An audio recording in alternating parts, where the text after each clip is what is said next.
네, 시장의 불안감이 맴돌면서 안전자산을 선호하는 현상이 다시 일어나고 있습니다. 금 가격에 대해서 확인을 좀 해봐야겠고요.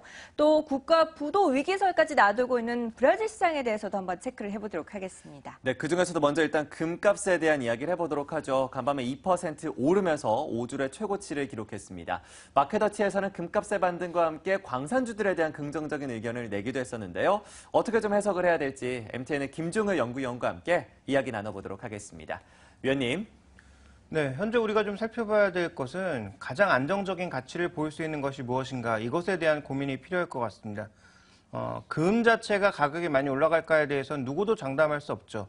저도 마찬가지고 최근에 여러 가지 전문가들의 의견도 극단적으로 엇갈리고 있지 않습니까? 그래서 금에 대해서는 대부분의 전문가들이 단기간엔 박스권이라는 데 대부분 동의하고 있지만 장기 전망에 대해서는 크게 엇갈립니다. $1,000 아래로 내려간다라는 사람도 꽤 있고요. 반대로 이제 금 가격은 또 폭등할 거라는 그런 의견도 있는 상황이기 때문에 금에 대한 투자의 시사점이 무엇인지를 살펴보고 또 현재 금을 둘러싸고 있는 환경은 어떤지 살펴봐야 되는데요. 먼저 그 주변 환경부터 보도록 하겠습니다. 먼저 준비된 그림을 보시면 이 금 가격에 가장 많이 영향을 미치는 금융적인 요소, 바로 비상업적 포지션인데요. 금거래와 연관이 있지 않지만 금 투자, 그러니까 금 가격의 변동성에 기인해서 투자하고 있는 비상업적 투자 포지션이 굉장히 좀 낮은 수준을 기록하고 있습니다. 이 얘기는 무슨 얘기냐면 결국은 금에 대해서 가격적인 매력을 느끼는 사람이 단기적으로 그렇게 많지 않다라고 봐야 되겠죠. 잠시 뭔가 들어오는 듯 했습니다만 재차 금이 저점을 깨고 내려가니까 포지션을 확 줄여버린 상황이고요.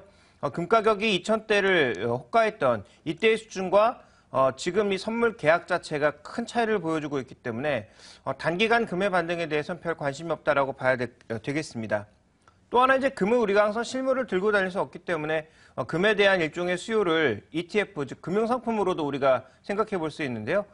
금 가격이 떨어지다 보니까 전반적으로 ETF 보유 잔고도 급감하고 있는 모습이죠. 항상 같이 갈 수밖에 없는 흐름이기 때문에 이건 당연한 얘기일 수도 있겠습니다만 이런 환경들을 놓고 봤을 때 금을 둘러싸고 있는 금융 수요라든지 또 실물 수요 부분에 있어서도 그렇게 긍정적인 이슈는 없다. 다만 계절적으로 인도에 결혼 시즌이 돌아온다든지 이런 부분들이 도움이 될 수는 있겠습니다만 단기적으로 금값을 위쪽으로 끌어올릴 만한 이슈는 별로 없다라고 봐야 되고요.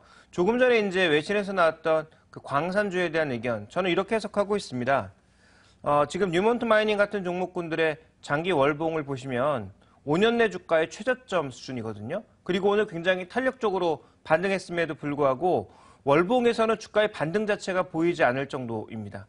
그만큼 이제 주가가 많이 빠졌다라는 것이 되겠죠. 그래서 지금 주가는 5분의 1 토막 가까이 나 있는 상황이기 때문에 현재 이 종목에 대한 반등은 금 가격의 상승을 꿈꾸는 그런 부분도 없잖아 있겠습니다만 또 원자재 시장의 반등도 충분히 작용을 한다라고 봐야 되겠지만 좀 더 중요한 것은 낙폭과대에 따른 기계적 반등도 충분히 작용을 하고 있다. 이렇게 봐야 될 것 같습니다.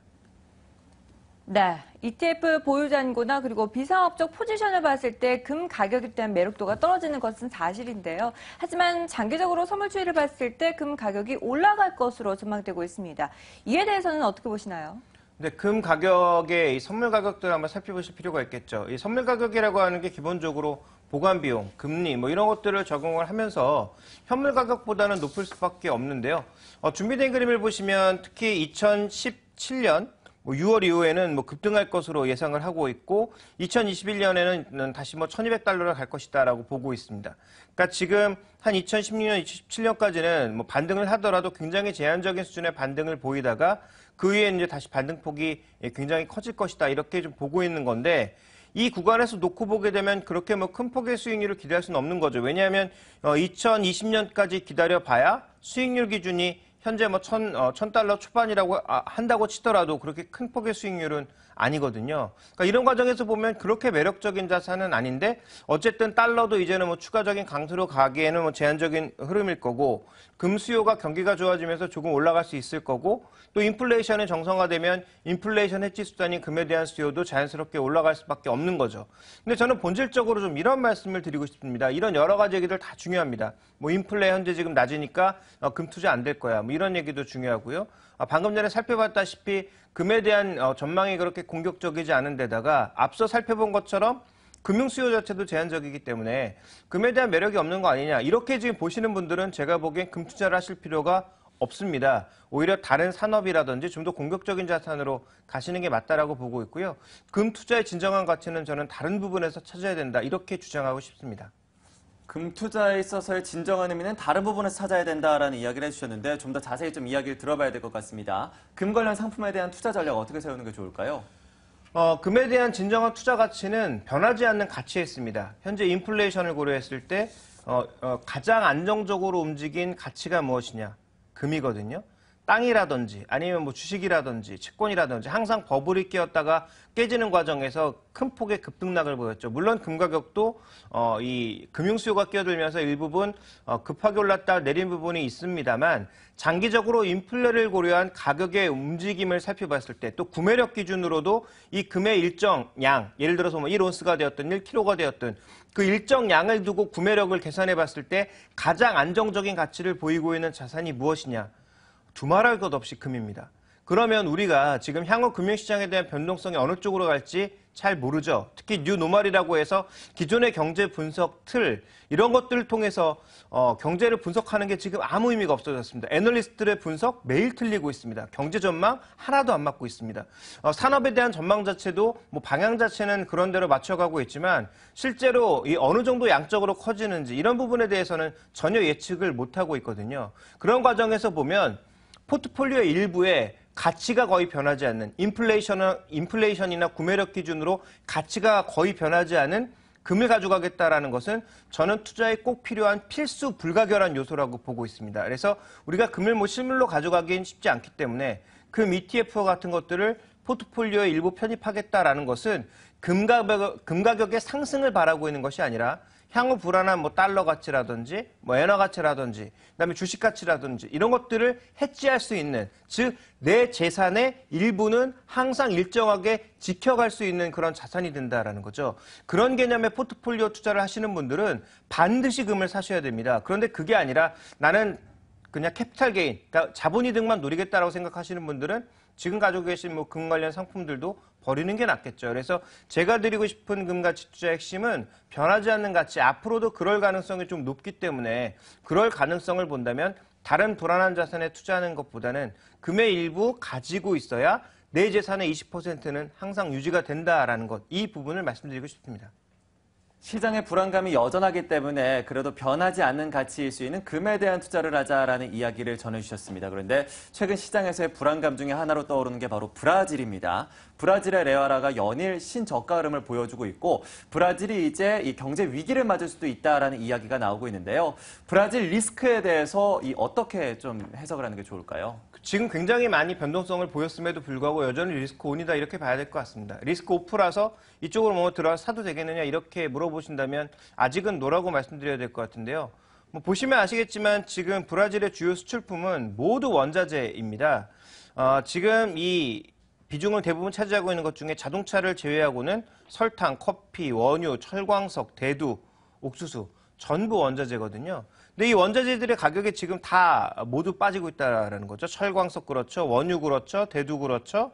그 외에 뭐 대부분의 상품들, 뭐 커피도 최근에 뭐 가격이 안정적이라고 볼 수 없고 사탕수수 마찬가지고요. 쇠고기가 좀 그나마 좀 안정적이라고 봐야 될 것 같고. 그렇다면 지금 뭐 곡물을 포함한 대부분의 원자재가 모두 불안한 모습을 나타내고 있기 때문에 수출이 좋을 수가 없고요.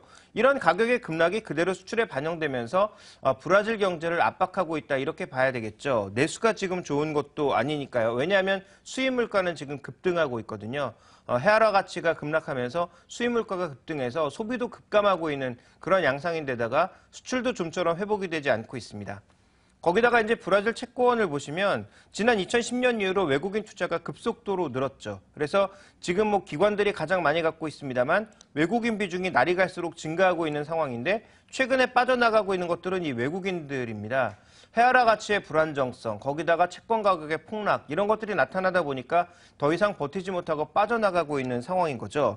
뭐 그러다 보면 현재 구간에서는 이 정부의 지금 존립 가능성도 굉장히 불안한 상황이기 때문에 현재의 리스크 온 상황은 아직도 진행되고 있고 여전히 쉽게 꺼지지 않을 것으로 대부분의 전문가들이 보고 있고 저 역시 그렇게 해석하고 있습니다. 네, 이 원자재 시장의 부진이 브라질 경제 전체의 발목을 잡고 있습니다. 그렇다면 브라질 펀드나 국채 지금이라도 손절을 해야 되는 걸까요? 아니면 오히려 더 편입을 해야 되는 걸까요? 일단 뭐 굉장히 죄송스러운 말씀이지만 브라질 국채 쪽으로 뭐 올인을 하셨다 아니면 크게 투자하셨던 분들은 제가 보기엔 나중에 이제 계속 기다리다 보면 언제든지 회복될 수 있겠습니다만 브라질 같은 경우 지금 무슨 얘기까지 나오고 있냐면 남아메리카의 그리스가 될 가능성, 그러니까 헤어컷 얘기도 일부 나올 수 있거든요. 그러면 장기적으로 지금 이게 내 자산을 하나도 움직이지 않고 기다리다 보면 뭐 좋아질 수 있겠다. 이런 믿음을 가지시는 건 좋은데 현재 지금 여러 가지 상황들이 너무 불안하다라는 거죠. 준비된 그림을 보시면 브라질 채권 발행의 전반적인 추이에서 브라질 국채도 많이 늘었지만 브라질 회사채가 굉장히 많이 늘었습니다. 근데 이게 대부분 달러 베이스와 같은 외화 베이스라는 거죠. 그러면 지금 빠져나가고 있는 자금의 상당수가 이런 자금들이 빠져나간다라는 얘기고요. 그럼 브라질 회사들이 흔들릴 수 있다라는 얘기고 아직 브라질 상하원에서는 대통령의 탄핵을 바라지 않고 있습니다만 이게 지금 브라질 같은 경우에 정치 구조가 아시는 분들은 아시겠지만 굉장히 군소 다수 정당들의 연립체거든요.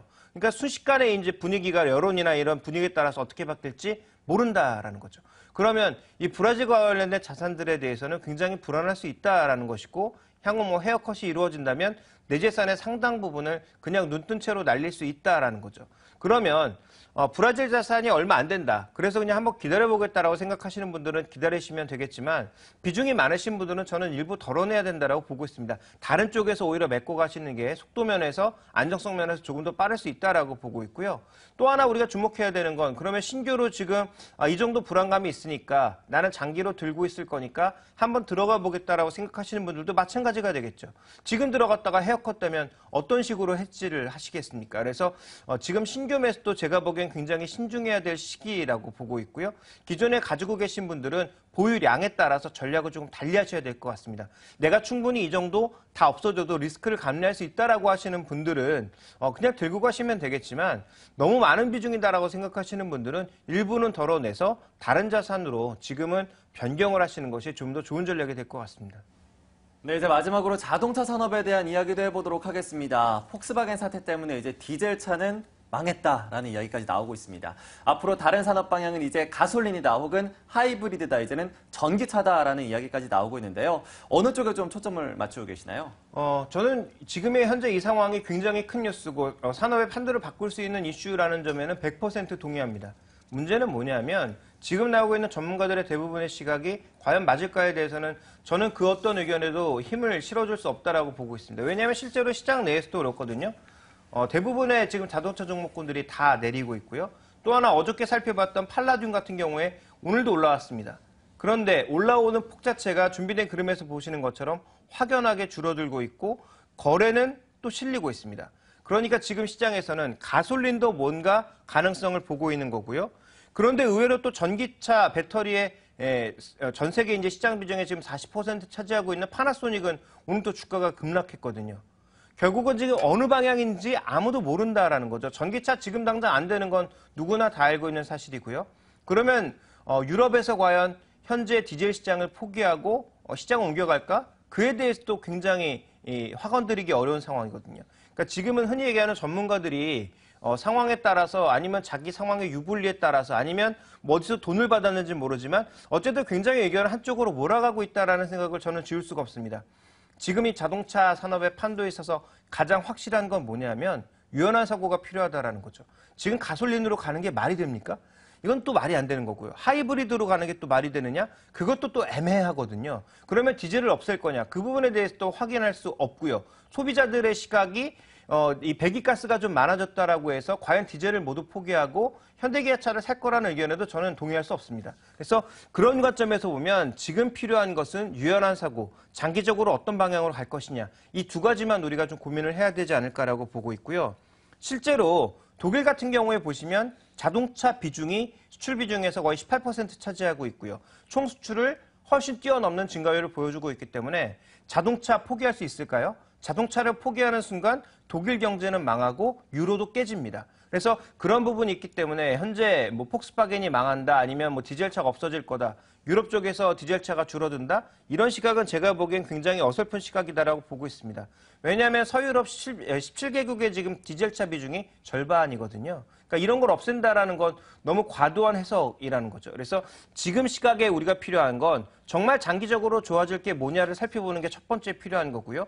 두 번째, 극단적으로 나타나고 있는 전문가들의 시각은 싸그리 찢어버릴 필요가 있다. 저는 이렇게 보고 있습니다. 네, 그럼 자동차 관련주들 어디에 포인트를 둬서 투자자들은 투자를 해야 될까요? 전략을 좀 세워주시죠. 일단 확실한 건 뭡니까? 어쨌든 전기차는 늘어날 수밖에 없다라는 거죠. 그런데 전기차가 지금 당장 됩니까? 지금 당장 안 됩니다.